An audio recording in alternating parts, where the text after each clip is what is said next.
o dia vai pegando assim nos trancos, né? É bom mesmo. Bom dia, irmãos. Bom dia! Se eu estou sem voz, posso falar? Vocês estão me falando. Vocês já ouviram falar no adventista James Bond? Já não? James Bond é o personagem principal de uma série das mais vendidas de Hollywood faz mais tempo. É um homem que é especialista em disfarce. Assim também tem muitos cristãos disfarçados. A gente não sabe se eles são cristãos, estão disfarçados no mundo como gente no mundo, ou se eles são do mundo, estão na igreja disfarçados. Mas o tema de hoje poderia ser intitulado assim, ó: muito prazer, eu sou um adventista do sétimo dia. Vamos falar do adventista que não é James Bond, um adventista que é o adventista real e de fato. Ontem começamos com a temática sobre Elias. Nós vimos ontem que Elias tem algumas características que são extremamente pertinentes para o nosso tempo. A primeira característica que vimos do profeta é que a ousadia de Elias era intensa, tão intensa que o colocava lutando contra um poder governante estabelecido.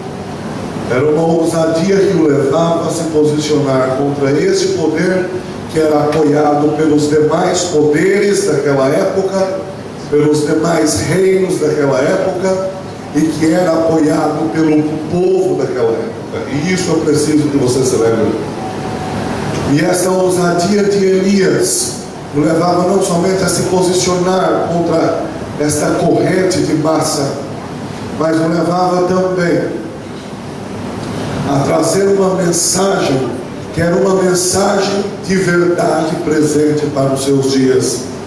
Elias não pregava uma mensagem comum, não pregava uma mensagem à la vontade ou que fosse agradável aos ouvidos daquele reino. Ele pregava a verdade presente do seu tempo, e aquela verdade presente confrontava ou afrontava diretamente a mentira corrente daquela época. Eu preciso que você também se lembre disso. Também preciso que você se lembre que o nome de Elias o identificava. O nome de Elias dizia quem ele era e a que ele havia vindo. O seu nome identificava qual era a sua missão. O que queria dizer o nome de Elias? Javé é o meu Deus. Javé é o meu Deus, não é outro. Não são nenhum desses deuses, é Javé, é o Yahweh, é o grande eu sou. Também precisamos nos lembrar que Elias estava inserido não em uma luta comum em que homens se degladiam. Ele estava inserido em que luta? Entre o bem e o mal. Na luta do grande conflito entre o bem e o mal. Elias entendia que a sua luta não era contra a carne e contra o sangue. Muito bem. Preciso que você se lembre disso tudo. Por quê? Porque lá no livro de Malaquias, eu não vou usar aquela tela de hoje. No livro de Malaquias, no capítulo 5, preciso que você tenha a sua Bíblia em mãos, porque nós vamos usá-la várias vezes hoje, tá bom? Sempre traga a sua Bíblia para os cultos, não só para esse culto aqui, mas para qualquer culto. Malaquias capítulo 4, verso 5. Agora Deus, em sua onisciência e sabedoria, usa aquele personagem Elias do passado para fazer uma outra aplicação, para usá-lo de uma outra forma. E é com esta utilização nova, renovada de Elias, que eu e você chegamos ao adventismo do sétimo dia. Então preciso que você tenha muita atenção, porque ao término do culto de hoje, eu preciso que em nome de Jesus você se pergunte assim: eu sou um adventista ou eu sou um James Bond? Está escrito no livro de Malaquias capítulo 4, verso 5. Deus dizendo: eis que eu vos enviarei o profeta quem? O profeta Elias, antes que venha o grande e terrível dia do Senhor. Olha agora o que Deus faz. Havia aquele grande homem do passado. Deus chama o povo de Israel nesse período pós-exílio babilônico, uns 400 e poucos anos antes de Cristo. E Deus diz assim: antes que venha o meu grande e terrível dia. Qual é esse grande e terrível dia do Senhor que está por vir? Qual é? Volta de Jesus. Fale alto isso aí. Qual é? A volta de Jesus. É a volta de Jesus. O grande e terrível dia do Senhor é a volta de Jesus. Então Deus está dizendo assim: antes que venha a volta de Jesus, eu vou enviar de volta a vocês quem mesmo? Quem, irmãos? Elias. A pergunta é: quem é esse Elias que viria ou que virá antes do grande e terrível dia do Senhor? Quem é? Será que é aquele Elias do Antigo Testamento que não morreu, subiu ao céu e agora Deus vai enviá-lo de novo a essa terra para mais uma vez encarar os acabes da vida? Quem é esse Elias? Lá no Novo Testamento, no próximo livro da Bíblia, livro de Mateus, no capítulo 17, verso 11 e 12, Jesus volta a falar sobre este personagem, Elias. Agora Jesus usa aquela aplicação de Malaquias, aquela profecia de Malaquias. Jesus a toma agora para destrinchá-la um pouco mais e colocá-la numa nova dimensão. Nós já estamos agora na terceira menção ao profeta Elias. A primeira, o Elias original, aquele que fez tudo o que fez. A segunda, quando Malaquias disse, inspirado por Deus, Elias virá. Agora Jesus pega esta profecia para mostrar o que é ser Elias depois de Elias. Está dando para entender ou não? Agora Jesus vai dizer o que é ser Elias para o reino dos céus. Vamos ver primeiro o verso 12. Isso aqui é uma resposta aos discípulos que haviam perguntado sobre Elias, perguntado se ele, Jesus, era Elias. Aí Jesus responde no verso 11 e 12. Eu quero ler primeiro o verso 12 para vermos o que é ser Elias para Jesus agora. E depois leremos o verso 11 para sabermos quando esse Elias virá e o que ele irá fazer. Jesus usa Elias em duas direções. Ele diz assim no verso 12. E aqui está a primeira direção em que Jesus usa o personagem Elias. Eu, porém, vos digo, ou vos declaro, que Elias, o que acontece com Elias? Já veio. Então isso é importante você saber. Nesse segundo momento Jesus diz, Elias já veio.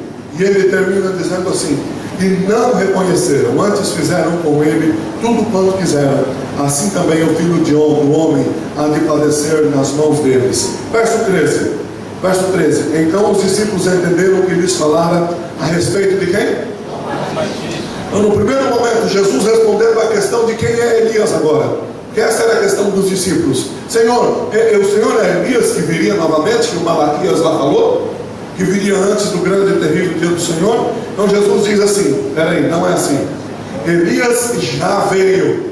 E esse Elias que já havia vindo para Jesus, quem era mesmo? Quem era? Era aquele Elias do Antigo Testamento? Era aquele homem que havia vindo e reencarnado em um outro homem? Ou era uma outra pessoa, um outro homem distinto daquele Elias? Quem era? Era o mesmo Elias do passado, agora reencarnado? Ou era um outro homem, João Batista? Era um outro homem, era uma outra pessoa. Só que essa outra pessoa chamada João Batista, ela carregava em si, na sua religiosidade e espiritualidade, as mesmas características do profeta do Antigo Testamento. Então, para Jesus, ser Elias, depois de Elias, é ter as mesmas características que o profeta do passado, é ter o mesmo desprendimento material que o Elias do passado tinha. Assim como o Elias do passado era desprendido de qualquer posse terrena, vivia no deserto, vestido simplesmente, comendo comida simples, assim foi João Batista. Agora, é também, ser Elias é também ter a mesma ousadia, a mesma coragem de pregar a verdade presente do seu tempo que o profeta do passado tinha. O profeta do passado chegou na frente de Acabe, o rei poderoso da época, e disse: é assim, assim, assado. João Batista chega na frente dos governadores da época e diz assim: vocês são um bando de víboras, vocês são sepulcros caiados, vocês precisam se converter. Ele tem a ousadia de chegar na frente de um Herodes da vida e dizer assim: Herodes, você está em adultério, você roubou a esposa do teu irmão e você não está correto desse jeito. Era um homem que, pelo poder de Deus, movido pelo Espírito, tinha a coragem de chamar o pecado pelo seu nome exato. Por isso João Batista foi considerado um Elias, porque era um homem audacioso, desprendido das posses terrenas e entregue completamente nas mãos de Deus, para fazer o que Deus queria que fizesse, ainda que tivesse que enfrentar os governantes da época e estar na contramão da época. Assim foi João Batista.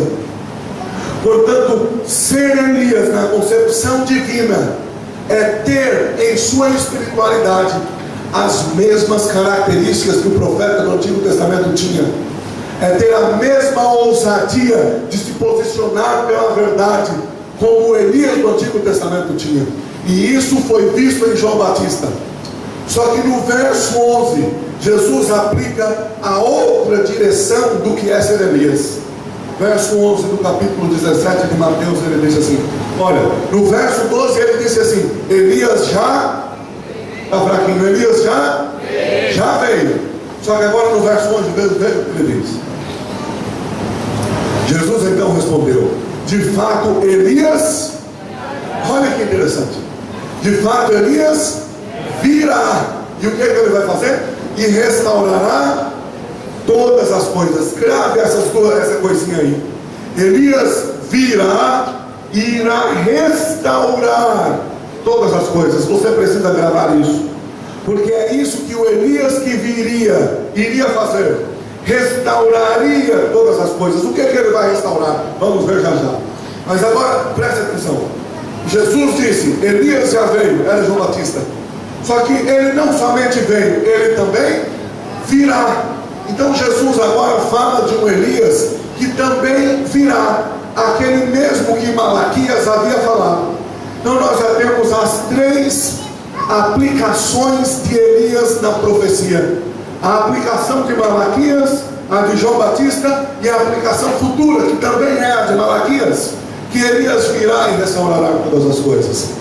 Esse Elias que viria, ou que virá, é aquele que vem antes do grande e terrível dia do Senhor, muito perto da volta de Jesus, no fim do tempo do fim, nos últimos dias. É esse Elias que virá. A pergunta agora é: quem é esse Elias que virá? Se o primeiro foi aquele do Antigo Testamento, se o segundo foi aquele João Batista, quem é esse Elias que virá? Será que é João Batista que vai ressuscitar e mais uma vez sacudir os alicerces da terra? Quem é esse Elias que virá? Agora nós vamos na profecia mais dura e mais reveladora da palavra sagrada. Agora olha para mim. E se você não é adventista, olha para mim mais aqui. Nós vamos em um dos capítulos da Bíblia que são mais fortes para o fim do tempo do fim. E eles são fortes porque pela profecia Deus abre o leque e mostra quem são os veios bondes da vida, e mostra quem são o que é o cristianismo falsificado da vida, e mostra o que Elias precisa restaurar. Por que Elias virá? Nós vamos a Apocalipse 13, porque Apocalipse 13, de uma forma profética, e vou repetir, bastante dura, revela tudo quanto é tipo de falsificação cristã dos últimos dias. Como se estará, olha para mim agora, como estará o cenário religioso da terra antes do grande e terrível dia do Senhor? Como estará? Será que não estará um tanto semelhante àquele cenário do tempo de Acabe? Apocalipse capítulo 13.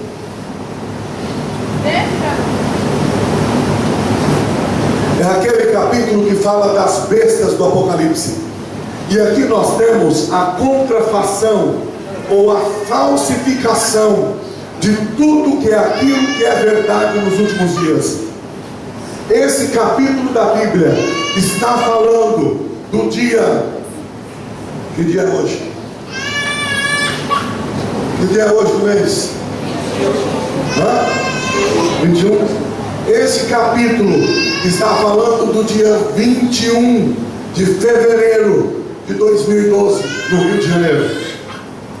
Está falando do nosso tempo, como que seria o cenário, e o que tem nesse cenário, e o que está faltando nesse cenário. No capítulo 13 nós temos a falsificação do que é correto, a falsificação do que é a verdade, com o dragão, a primeira besta e a segunda besta.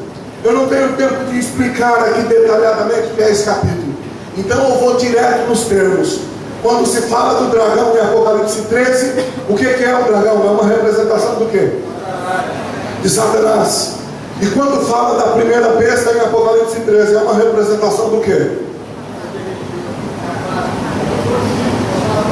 É uma representação do catolicismo romano. É uma apresentação do poder papal da igreja romana. Agora note, não é a representação de um papa, é a apresentação de todo o sistema, de todo o poder papal. Isto é o que representa a primeira besta. E a segunda besta, o que representa? Tudo quanto é tipo de igreja cristã que decaiu da verdade e se assemelha mais em suas doutrinas e em suas crenças com o que apregou ao papado do que com o que apregou a palavra de Deus.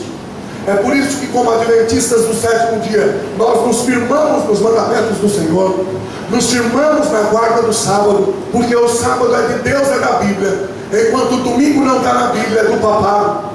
E a Bíblia diz que a segunda besta é todo esse tipo de protestantismo apostatado, igrejas que preferem seguir os dogmas e crenças dos homens do que seguir a palavra de Deus pura e cristalina. Então esses são os termos, esses são os sistemas, ou este é o sistema dos últimos dias. E este poder estaria falsificando, sendo usado pelo inimigo, estaria falsificando tudo quanto é tipo de verdade dos últimos dias. Este poder consegue envolver a terra. E observe que aqui o inimigo tenta falsificar tudo aquilo que é de Deus. Deus é aquele que nos deu o Filho e que nos deu o Espírito, e que o Filho nos enviou o Espírito para viver a vida cristã nessa terra. No Apocalipse, o dragão é aquele que dá poder ao seu filho, a primeira besta. E esta primeira besta é o que dá a concepção à segunda besta, que é uma contrafação do poder do Espírito Santo. Aqui estão os profetas apostatados. Na Bíblia nós temos o dia de guarda de Deus, e Deus diz que esse dia é o sinal, é a marca entre mim e você. Só que no capítulo 13, o dragão, usando esse jogo de bestas, tenta colocar a sua marca. Qual é essa marca? Está no capítulo 13, no versos 16 em diante. A todos os pequenos e os grandes. Observe isso aqui, irmãos. O capítulo 13 está sendo muito claro. Ele não está dizendo: esse poder vai conquistar um pedaço da humanidade. Ele não está dizendo: esse poder vai conquistar alguns seres humanos. O capítulo 13 enfatiza vez após vez que esse poder está conquistando toda a terra. Toda a terra está sendo envolvida pelo jogo de mentira do dragão, da primeira e da segunda besta. E esta terra, todos esses, ricos e pobres, diz o verso 16, a todos os pequenos e os grandes, os ricos e os pobres, os livres e os escravos, faz que lhe seja dada certa o quê? Certa marca sobre a mão direita, indicando a ação, ou sobre a fronte. Então estas pessoas da terra, elas adquirem uma marca vinda um tanto indiretamente da besta. E elas agem, isso é o que fala a mão direita, elas agem, as atitudes delas, o trabalho delas é de conformidade com esta marca. E a fronte indica a consciência. Conscientemente elas adquiriram e aceitaram esta marca. Não foi assim inconscientemente, não foram enroladas, não foram enganadas, elas conscientemente adquiriram esta marca. E aí diz o verso 17: para que ninguém possa comprar ou vender, senão aquele que tem a marca, o nome da besta e o número do seu nome. Haverá um tempo nessa terra muito próximo que aqueles que não tiverem esta marca estarão vivendo alienados da sociedade. Não poderão comprar, não poderão vender. Em outras palavras, vão estar ali à margem da sociedade. Não podem fazer nada se não tem a marca da besta. E que marca é esta? Que marca é esta? O dragão, no Apocalipse 13, tenta imitar a Deus, porque é Deus que dá o poder. A primeira besta é uma imitação do ministério de Cristo Jesus. Observe como isso é claro, porque esta primeira besta se vê na autoridade de perdoar as pessoas, se vê na autoridade de abrir o céu ou fechar o céu, enquanto na palavra de Deus é Cristo Jesus que nos dá a oportunidade de sermos perdoados e herdar o reino dos céus. Quanto tempo durou o ministério de Jesus nessa terra? Quanto tempo? 3 anos? 3 anos e meio. Quanto tempo profético dura o primeiro ministério dessa primeira besta? Quanto tempo dura? A Bíblia fala 3 tempos e meio. 1 tempo, 2 tempos e metade de 1 tempo. São 3 anos e meios proféticos. Aqueles 1260 anos da supremacia papal. São 3 anos e meios proféticos. Esta besta tenta imitar até o tempo do ministério de Cristo Jesus. A segunda besta é uma imitação do poder do Espírito Santo, porque o Espírito é o fogo de Deus que desce do céu para reavivar os seus filhos. Agora esta segunda besta, ela tenta imitar o fogo que desce do céu. É o Espírito Santo. Agora observe, é o Espírito Santo que nos leva a Cristo Jesus, certo ou errado? Não é Ele que convence da justiça, do pecado, do juízo. Não é o Espírito Santo? Agora no Apocalipse 13, essa segunda besta é o que traz a humanidade de volta para a adoração à primeira besta. Você entende? Assim como o Espírito é aquele que leva a Cristo, no capítulo 13 o dragão tenta imitar o poder com uma segunda besta que leva à primeira besta. Ambos apostatados, ambos corrompidos, mas tão somente para desviar a humanidade dos caminhos de Deus. Se Deus tem um dia de guarda em toda a palavra, de Gênesis a Apocalipse, qual é o dia de guarda? É a marca de Deus. Agora o diabo põe a sua marca. Qual é a sua marca? É o domingo. Um dia que, assim como ele tentou falsificar Deus Pai, Deus Filho, Deus Espírito, ele tenta falsificar o dia de Deus. Ele tenta falsificar a marca do Senhor Deus. Se Deus tem a sua marca, eu também vou ter a minha, diz o diabo. Eu também vou colocar a minha. E sabe o que é mais impressionante, irmãos? É que esse poder bestiano de Apocalipse 13, ele é apoiado por quem? É apoiado por quem? Quanto da terra está englobada nesses poderes enganadores? Quantos? Apocalipse 13. Deixa-me ler alguns versos agora. Vou pedir permissão a você para ler alguns versos. Veja o que diz, por exemplo, o verso 7 de Apocalipse 13. Foi-lhe dado, falando da besta, primeira besta, foi-lhe dado também que pelejasse contra os santos e os vencesse. Deus tem ainda autoridade sobre cada tribo, povo, língua e nação. Verso 8. E adorá-la-ão essa primeira besta. Quantos? Quantos está escrito aí? Todos os que habitam sobre a terra. Todos entre aspas. A humanidade em massa estará adorando esse povo. Todos os que habitam sobre a terra, aqueles cujos nomes não foram escritos aonde? No livro da vida e do Cordeiro. Aqueles que são adventistas de James Bond, aqueles que são cristãos de James Bond, que não seguem a palavra de Deus, que não tiveram seu nome escrito no livro da vida, esses aí são tomados e ludibriados pela besta. Ainda mais, a partir do verso 11 agora, vi ainda outra besta emergir da terra. Esta é a segunda besta. Possuía 2 chifres, parecendo cordeiro, mas falava como dragão. Exerce toda a autoridade da primeira besta na sua presença. Essa segunda besta, o protestantismo apostatado, exerce autoridade na presença da primeira besta, o poder papal. Agora veja o que ela faz, essa segunda besta. Isso aqui é profecia. O que vou ler agora está por se cumprir, muito breve, mas irá se cumprir. Veja o que ela faz, a segunda besta. Lerei novamente o verso 12.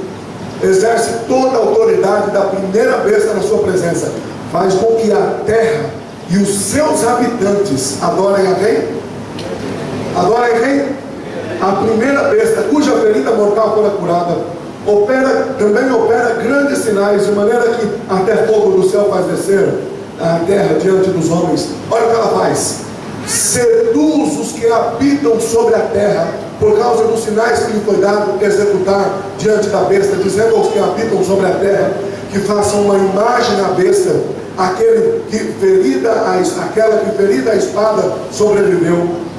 E lhe foi dado comunicar fôlego à imagem da besta, para que não só a imagem falasse, como ainda fizesse morrer quantos não adorassem a imagem da besta. Note aqui agora, irmãos, porque a palavra do Senhor é clara como a alva. O que Deus está nos dizendo aqui de uma forma muito clara? Ele está dizendo: essa segunda besta, ela não vai usar a mesma estratégia da primeira besta. A primeira estratégia da primeira besta foi forçar as pessoas. Ela fez derramar sangue daqueles que não a adorassem. Já a segunda besta é inteligente. A segunda besta usa outra estratégia.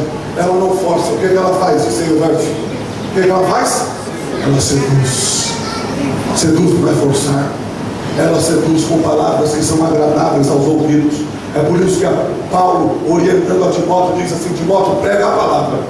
Prega a palavra, porque nos últimos dias as pessoas não vão querer ouvir a palavra, Timóteo. Elas vão ter coceira no ouvido, de 2 Timóteo capítulo 5. Elas vão ter coceira no ouvido, Timóteo. Não vão querer ouvir a sã palavra, mas você tem uma missão diante de Deus. Prega a palavra, Timóteo. E assim essa segunda besta, atendendo a coceira do ouvido da humanidade, não apregou a verdade de fato. Ela seduz os que habitam sobre a terra. Não é um negócio forçado, é um negócio de sedução, é um jogo de sedução. Se está difícil seguir a Deus desse jeito, não tem problema não, você pode seguir a Deus desse outro jeito aqui também. Se está difícil, um tempo atrás eu estava comportando, quando fazia teologia, chegamos numa empresa para fazer uma palestra, e lá na empresa, o dono da empresa chegou para a gente e disse assim, numa conversa com a gente: vocês são adventistas, né? Somos. Ah, vocês se guardam no sábado, né? Somos. E ele disse assim: vocês são sem juízo mesmo, né?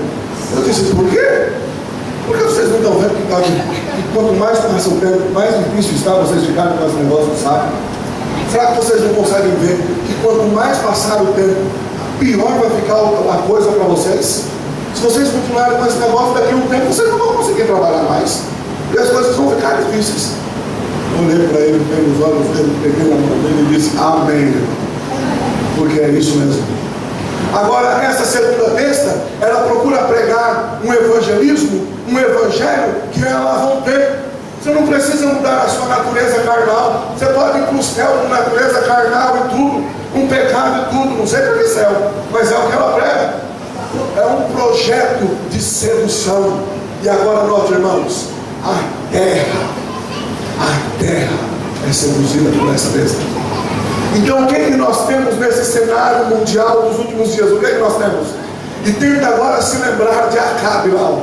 Tenta se lembrar do tempo de Acabe lá. O que nós temos? Em suma, nós temos o dragão, que é aquele que é o arquiteto de tudo, mentor de tudo, a razão de tudo isso que é mal. Nós temos a primeira besta. O que é a primeira besta? É um poder que era o correto, que era a igreja cristã quando nasceu em Cristo Jesus, mas um poder que era correto e se prostituiu. E Apocalipse 17 fala da prostituição dessa igreja. Concorda comigo ou não? Então é a primeira besta, é um poder que era o correto, era uma igreja que era correta, mas se prostituiu. E o que é a segunda besta? São uma representação de todos os falsos profetas, daqueles que não apregou segundo o grande eu sou, mas segundo as vontades humanas. Então nós temos o dragão, o mentor, a primeira besta, o poder corrupto, a segunda besta, os falsos profetas. E o que é que nós temos ainda? A verdade de Deus sendo lançada por terra. O livro de Daniel diz que esse poder lançou por terra a verdade e o que fez prosperou. Diz o livro de Daniel em profecia. Esse poder lançou por terra a verdade porque tirou do povo a palavra de Deus. Na época da Idade Média, as pessoas não podiam ler a Bíblia, só quem tinha acesso à Bíblia era o clero. Então o clero escondia a verdade e pregava os dogmas do Papa. E aí o povo caía como um patinho nos dogmas do Papa, porque não conhecimento da verdade. Foi o povo que lançou por terra a verdade e o que fez prosperou. Por isso que hoje a maior parte do cristianismo guarda o domingo. Não porque é bíblico, mas porque é na Idade Média, a Igreja Católica escondeu a Bíblia e diz assim: a partir de hoje é domingo, não é mais sábado. Como as pessoas não tinham a Bíblia para conferir, foi o que os padres falavam. E começaram a guardar o domingo. Então a verdade foi lançada por terra. Então agora temos que fazer um paralelo. Lá no tempo do Antigo Testamento, nós temos também algo que pode se identificar com o dragão? Sim ou não? Quem era o Baal lá no Antigo Testamento? Lembra que vimos ontem? O que é Baal? O que é Baal, irmãos? Não é o mesmo que o dragão? Então será que também não era o dragão que estava lá usando agora o nome de Baal para mentorear todos os seus planos? O dragão estava lá naquele tempo. E será que nós temos uma representação do papado lá no tempo de Acabe? Quem era Acabe? Acabe também não era um homem que representava o poder que deveria ser o poder correto, que começou correto nas mãos do rei Davi, depois que Salomão que caiu, mas se levantou. Ela representava o poder correto, a religião correta, e caiu nas mãos de Acabe em especial. Foi assim ou não foi? Então nós temos um paralelo muito claro. Nós temos o dragão lá no tempo de Acabe como Baal. Nós temos a primeira besta lá no tempo de Acabe como o próprio Acabe. O poder cristão que deveria ser o correto corrompido. E será que nós temos falsos profetas lá no tempo de Acabe? É ou não? A segunda besta está presente lá, através dos falsos profetas de Baal, arquitetados e dirigidos pela Papa Jezabel. Você entende? Então note, para o dragão, lá no tempo do Antigo Testamento, nós temos o Baal. Para a primeira besta, lá no tempo do Antigo Testamento, está Acabe. Para a segunda besta, o protestantismo apostatado, os falsos profetas, nós temos lá no tempo do Antigo Testamento os falsos profetas de Baal. Para a mentira que se pregava naquela época, é Baal que é o Deus da fertilidade, é Baal que manda a chuva. Agora nós temos a mentira, não é mais o dia do Senhor, não é mais o dia de sábado, é o dia de domingo. Então agora tente observar, nesse cenário mundial religioso, nós temos nos últimos dias tipificados agora, cumprindo a simbologia do Antigo Testamento, nós temos Baal como dragão. Está de volta no cenário religioso mundial dos últimos dias Acabe como a primeira besta. Está de volta nesse mesmo cenário dos últimos dias os falsos profetas de Baal, representados pelo protestantismo apostatado. E nós temos agora no cenário mundial dos últimos dias a verdade de Deus mais uma vez sendo lançada por terra. Eu pergunto, o que está faltando nisso aí? O que está faltando nisso aí? Hã? Quem está faltando? Está fraquinho. Quem está faltando nisso aí tudo? Fala mais forte. Quem que está faltando? Elias. É por isso que Jesus bradou e disse que Elias virá para restaurar todas as coisas. Porque Deus sabia que nos últimos dias o diabo jogaria os filhos dele no poço da mentira. Então Deus diz: eu vou precisar de um Elias de volta, porque o Baal estará de volta, porque Acabe estará de volta. Eles vão seduzir os meus filhos, eles vão tirar os meus filhos das minhas mãos. Os falsos profetas estarão aí para enganar os meus filhos. Eu preciso que Elias venha para restaurar todas as coisas. Aí sabe o que acontece? Imediatamente depois do capítulo 13, eu louvo o Deus por isso. Eu amo meu Deus pela sua misericórdia e piedade, porque logo depois desse jogo de mentira apresentado no capítulo 13, Deus traz o capítulo 14. E o que tem no capítulo 14? O que tem no capítulo 14 de Apocalipse? Diga. O que tem lá? Nós temos a resposta de Deus no dragão para a primeira e para a segunda besta. Amém, irmãos? Nós temos Deus respondendo: vocês não querer jogar os meus filhos na mentira, mas eu vou enviar Elias para restaurar os meus filhos. Você entende? Não vou deixar, dragão, os meus filhos em suas mãos. Elias virá novamente. E essas verdades que vocês lançaram por terra e prosperaram, meus filhos Elias, eles irão restaurá-las. E quando chegamos no capítulo 14, Deus apresenta as 3 mensagens angélicas. Apocalipse 14, 6 a 12. O que são as 3 mensagens angélicas? O que são? É Elias restaurando as verdades lançadas por terra. Você entende? Essas 3 mensagens angélicas, elas representam quem? A quem, irmãos? Está fraquinho demais. Essas 3 mensagens angélicas representam quem? Que igreja? Que igreja? Essas 3 mensagens angélicas é o adventismo do 7º dia, vindo criados por Deus para restaurar as verdades que o diabo lançou por terra. Isso é ser adventista do 7º dia. Não é ficar como James Bond. Ser adventista do 7º dia é apregoar as 3 mensagens angélicas como instrumento de Deus, porque a humanidade está sendo enganada. A segunda besta está seduzindo os homens. A primeira besta está lançando a sua marca sobre todos. Agora Deus diz: eu vou trazer Elias de volta. E o que é Elias? São os adventistas do 7º dia, fazendo aquilo que foram criados para fazer. Deus não nos colocou nessa terra para a gente estufar o peito e dizer: eu sou adventista do 7º dia, e ficar estacionado na preguiça religiosa. Deus nos colocou nessa terra para dizermos ao povo: temam a Deus e dê-lhe glória, porque é chegada a hora do seu juízo. Deus nos colocou nessa terra para dizer: caiu a grande Babilônia. Deus nos colocou aqui para dizer: se alguém adorar a besta, tiver a imagem ou a marca da besta, este beberá do vinho da cólera de Deus. Deus nos colocou aqui para isso. Nós não somos mais nós somos um povo com uma missão definida pelo Senhor. Você entende? Nós somos um povo com um trabalho bem estrategiado pelo próprio Deus. Deus nos diz assim: eu vou trazer Elias. E enquanto o povo deste mundo prega um evangelho a lavante, prega um evangelho que se adequa aos seus pecados, Deus diz: o meu povo, eles vão pregar que evangelho? Que evangelho, irmãos? Eterno. Deus já estava vendo nos últimos dias: vai ter evangelho para tudo quanto é rosto. Mas o meu Elias, eles vão pregar o evangelho eterno. Amém. O evangelho que não muda, é o mesmo desde Adão, quando caiu em pecado, até o reino eterno vindouro. É o evangelho eterno. Enquanto as pessoas pregam: olha, o que importa é você amar a Jesus. O que importa é só você estar em uma igreja, não importa qual seja. É só amar a Jesus e Jesus ama você. E quando com essa conversa que todo mundo já sabe, esse povo chega e diz assim: olha, presta atenção. É bom você temer a Deus e dar glória a Deus, porque nós estamos vivendo no momento do juízo pré-advento no reino dos céus. Então não é só essa de dizer que ama a Deus, é viver para a honra e glória do seu nome. Você entende como nossa mensagem é diferenciada? Enquanto o povo prega por aí um ecumenismo, que não importa para que igreja você vai, porque tudo é de Deus, esse povo prega a verdade de Apocalipse 14, 8. Presta atenção, seres humanos, porque Babilônia caiu.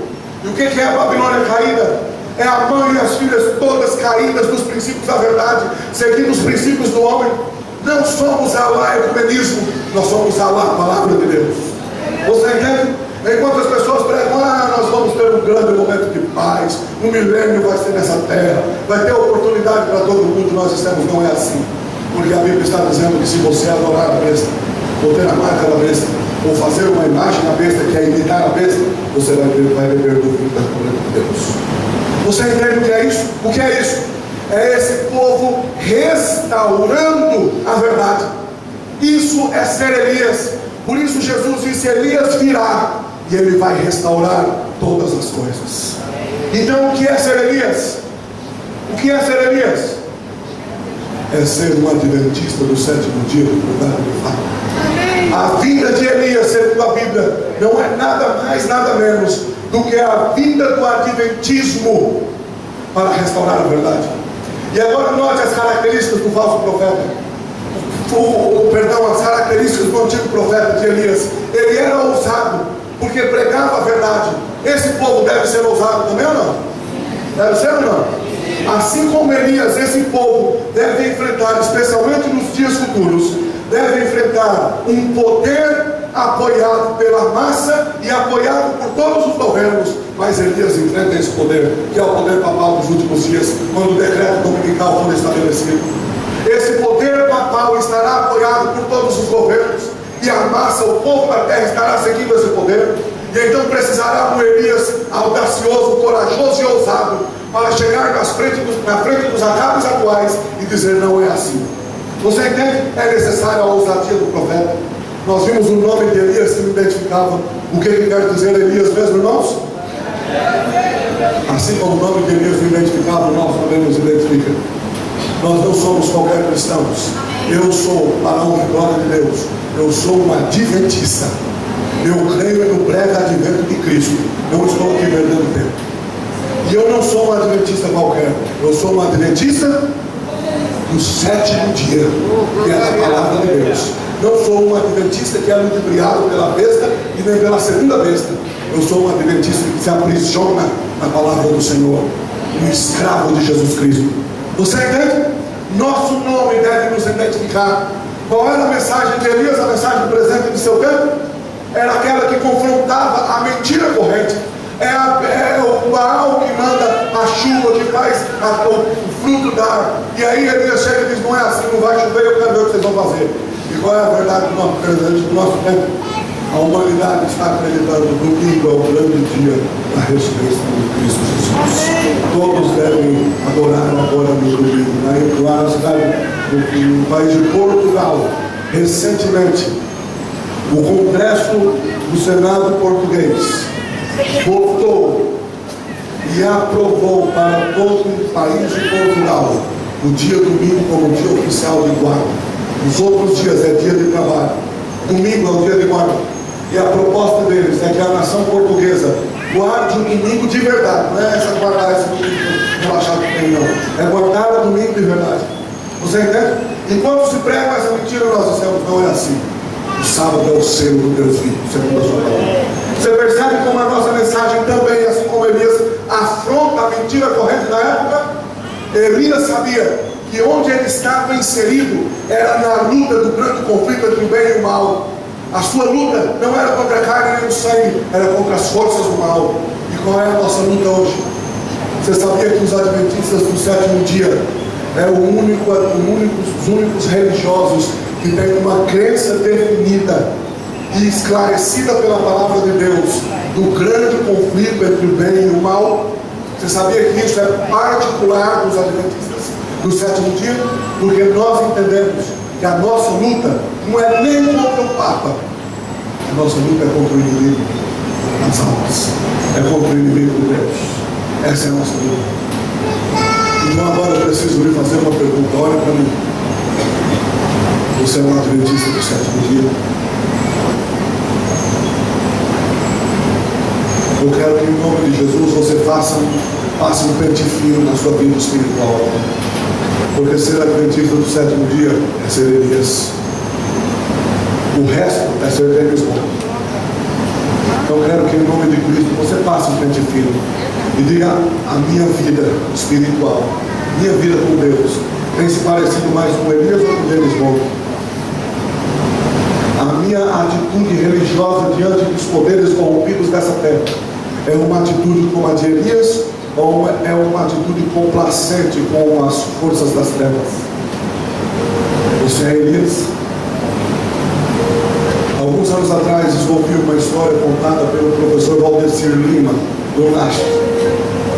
Ele contou a história de uma escola adventista em um desses países do Oriente Médio, em que é proibido entrar com a igreja declaradamente.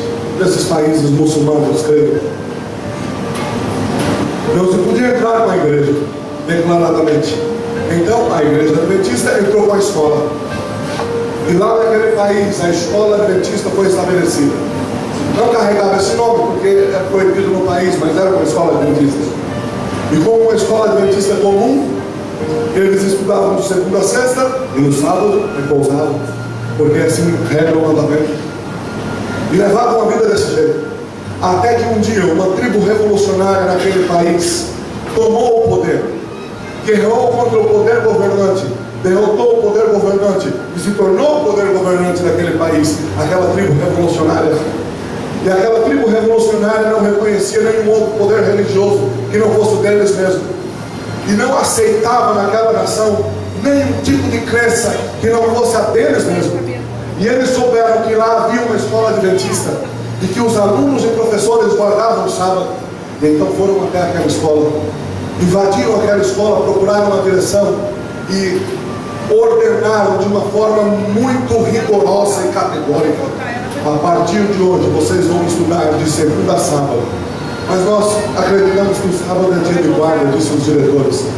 A gente não acredita, isso é problema de vocês.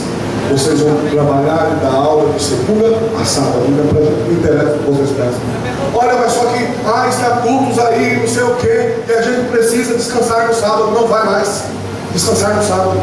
Sábado que vem nós vamos vir aqui e queremos ver todos os alunos, com todos os professores na sala de aula trabalhando. E se não estiverem na sala de aula, vocês irão sofrer as consequências. Irão todos presos e se tornarão prisioneiros em nosso país. Portanto, tratem de estudar ou dar aula no sábado. Foram embora. Nas outras semanas, no sábado seguinte, vieram à escola. Quando chegaram à escola, foram direto na sala de aula e abriram a porta.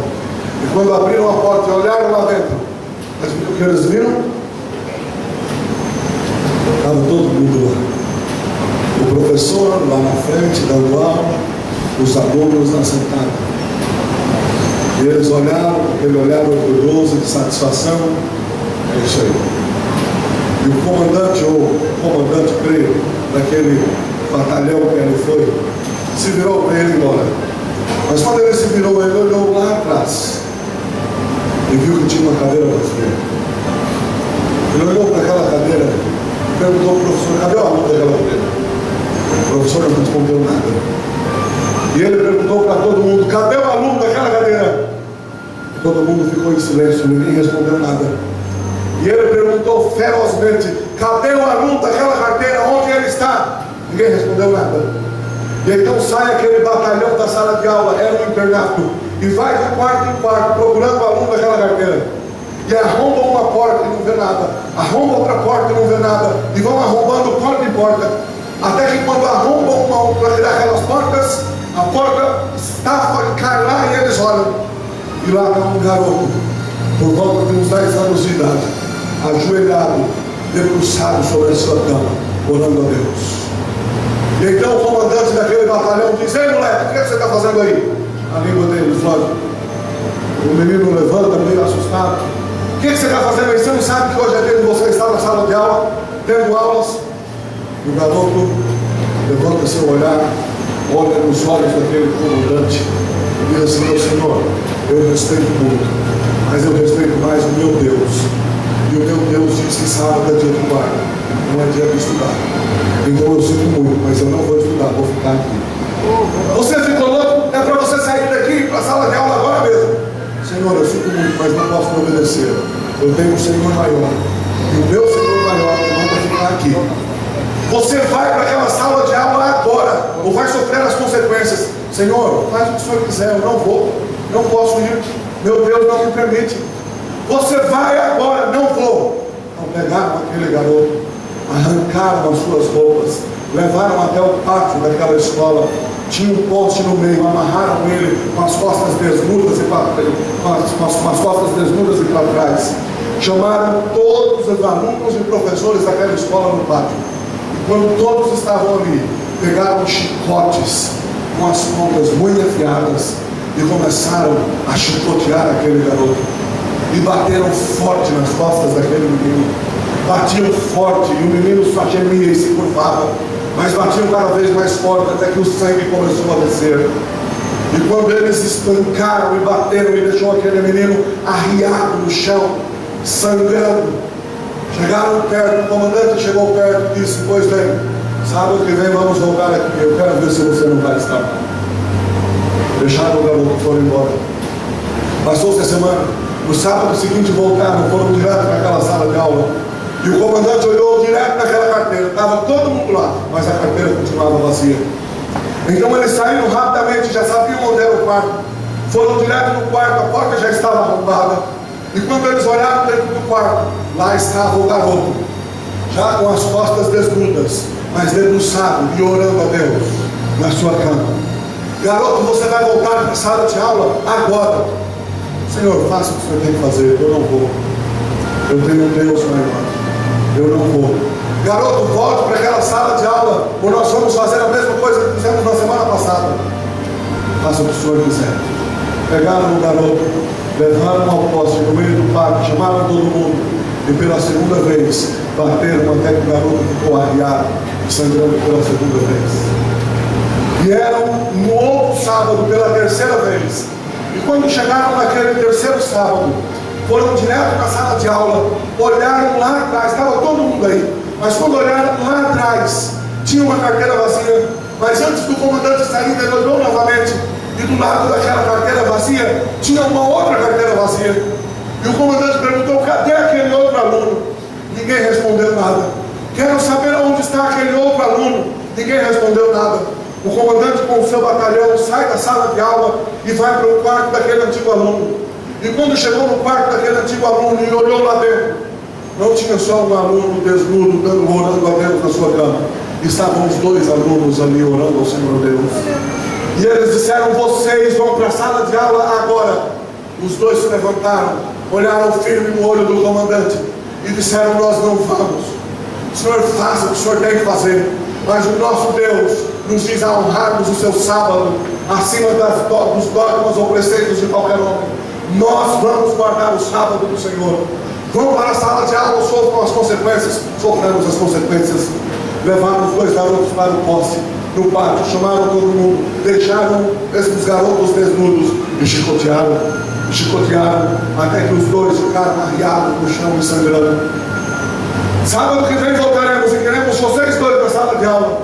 Voltaram no sábado seguinte, olharam lá atrás e não tinham nenhuma nem duas carteiras vazias, tinham 3 carteiras vazias.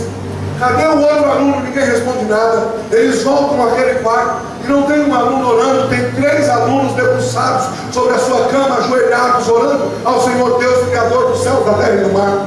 Vocês vão voltar à sala de aula agora. Senhor, nós não vamos, porque nós temos um Deus maior. Nós não vamos porque o nosso Senhor é um Senhor maior do que o Senhor. Então vão sofrer as consequências. Sofremos.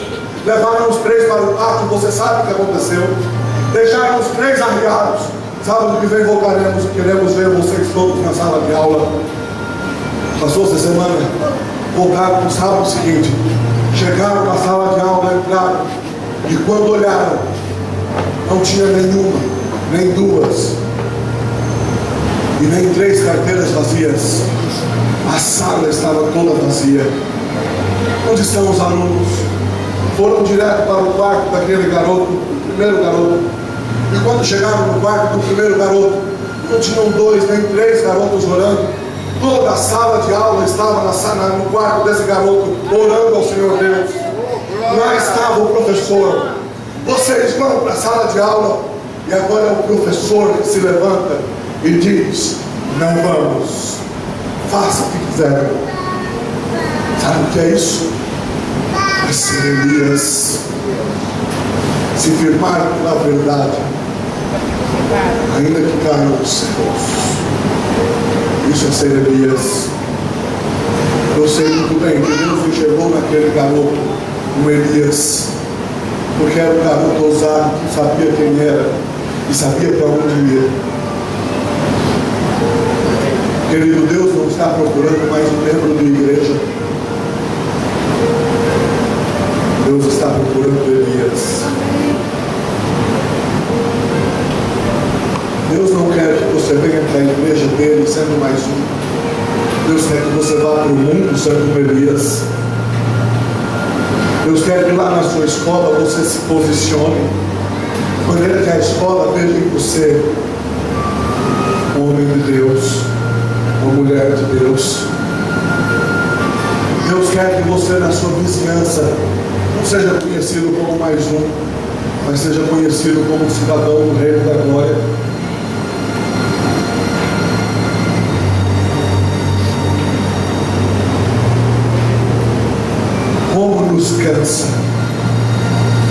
Como nos nos preocupa. Como eu oro pelos James Bonds da nossa igreja. Mas hoje eu quero apelar a você em nome de Jesus.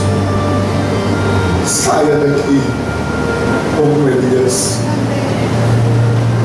Porque são esses Elias que andarão o reino dos céus. Não são os James Bonds.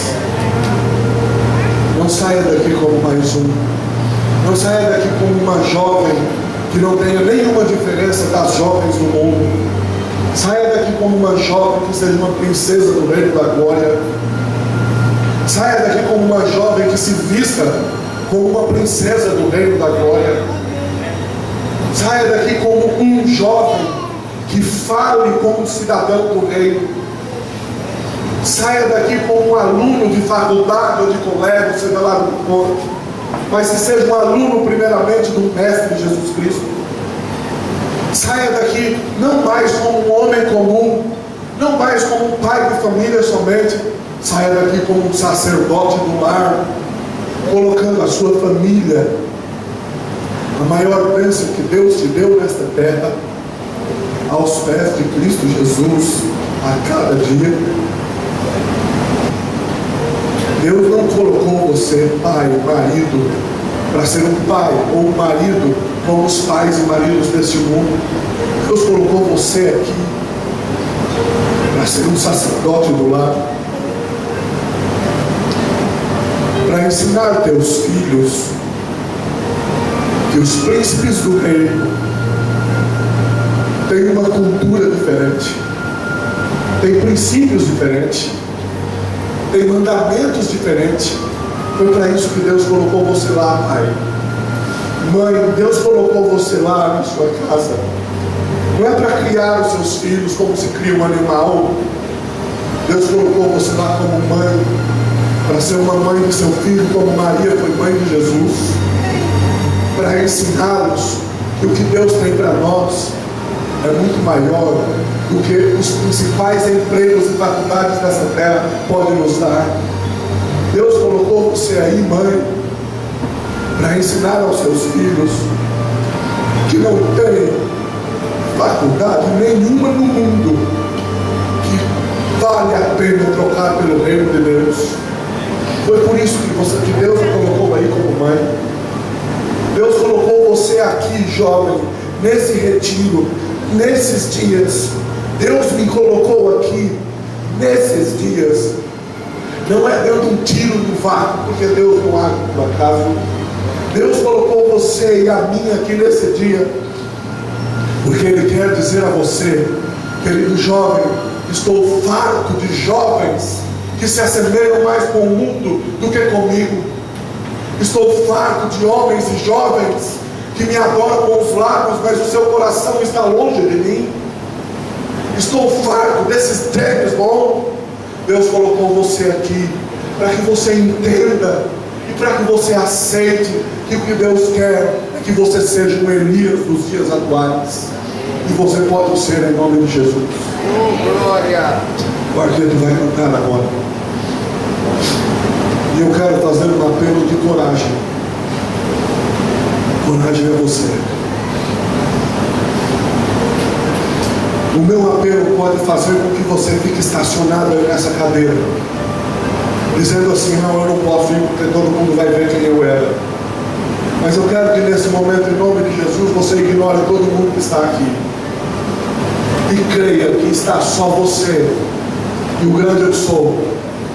E Deus está aqui dizendo para você nesse momento: filho, jovem, muito prazer, eu sou Deus, quero salvá-lo. E se nesta manhã eu estou pregando para jovens que estavam mais parecidos com James Bond do que com a pessoa de Cristo, eu quero convidá-lo a sair daí de onde está e vir aqui à frente. Não precisa esperar. Olha, se for o caso, Deus até faz você ficar invisível. Você entende? Mas por favor, mostre agora para todo o universo, mostre agora para o Baal desses dias, para o dragão e os seus anjos, mostre para eles que a sua posição é ao lado do grande eu sou. Mostre para eles que o que você vai ser de hoje em dia é um Elias, em nome de Jesus. Você pode dizer, eu posso tomar essa decisão e ficar sentado aqui? Pode, mas o diabo não vai saber que você tomou essa decisão. Quando você manifesta essa decisão, as forças do mal tremem, são humilhados, porque está vendo que o Filho de Deus está saindo das trevas para a maravilhosa luz. Então, por favor, em nome de Cristo, dê uma bofetada no rosto do inimigo hoje. Saia da religiosidade a lavante e seja um cristão de verdade. Seja Elias.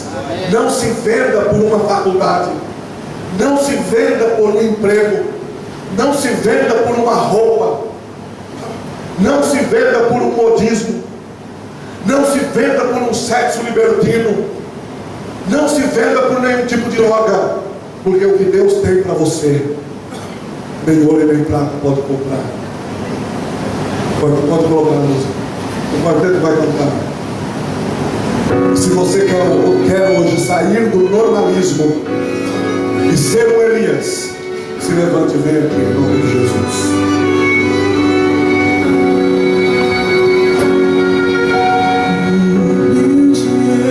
Chego diante do Senhor, tão preso ao pecado estou. Não posso mais viver distante do teu coração. Preciso segurar a tua mão.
Querido Deus, nosso Pai Celestial, muito obrigado porque esta manhã ainda é uma manhã de graça e misericórdia. Obrigado, Senhor, porque todos nós, não importa quem seja, de onde vem, não importa o que tenha feito, todos nós podemos encontrar perdão em Ti. Senhor, aqui estamos nós, fracos como somos. Talvez não estejamos sendo aquilo que deveríamos ser. Talvez tenha alguém, Senhor, que está na Tua igreja, mas a vida está tão envolvida nas coisas do mundo. Mas está aqui hoje pedindo misericórdia, clemência, suplicando por socorro. Por favor, Senhor, estenda mais uma vez a Tua mão e alcance a cada um desses jovens que aqui está. Tira-nos, ó Senhor, da mornidão espiritual. Tira-nos, ó Pai, pelo nome de Jesus, do cristianismo, do adventismo falsificado, de fachada. E ajuda-nos a Te adorar a cada dia em espírito e em verdade. Que possamos adorar ao Senhor com os nossos lábios, mas também com o nosso coração e com a nossa mente. Que nada neste mundo, Senhor, absolutamente nada, venha nos assustar, mas que como Elias estejamos posicionados pelo Teu reino a cada instante. Amém. E como Elias possamos apregoar as verdades singelas da Tua palavra da forma correta, para as pessoas certas, no lugar certo, no momento certo. Que o Senhor nos ajude para não sermos omissos com a missão que o Senhor nos deu, mas que sejamos Elias, pregando o Evangelho eterno àqueles que estão perecendo neste mundo. Ó Senhor, encha do Teu poder a cada mulher que aqui está clamando por ajuda. Encha do Teu poder cada homem que está suplicando por misericórdia. Cada jovem que aqui está, toma-nos em Tuas mãos e leva-nos a viver para a honra e glória do Teu santo nome. E quando Jesus voltar com poder e glória nas nuvens dos céus, cada pessoa que aqui está possa estar tão preparada, de maneira que olhe para o céu e brade bem forte: esse é o nosso Deus a quem aguardávamos. Que seja essa a nossa realidade, que pedimos no nome de Jesus. Amém. Com todos um bom dia.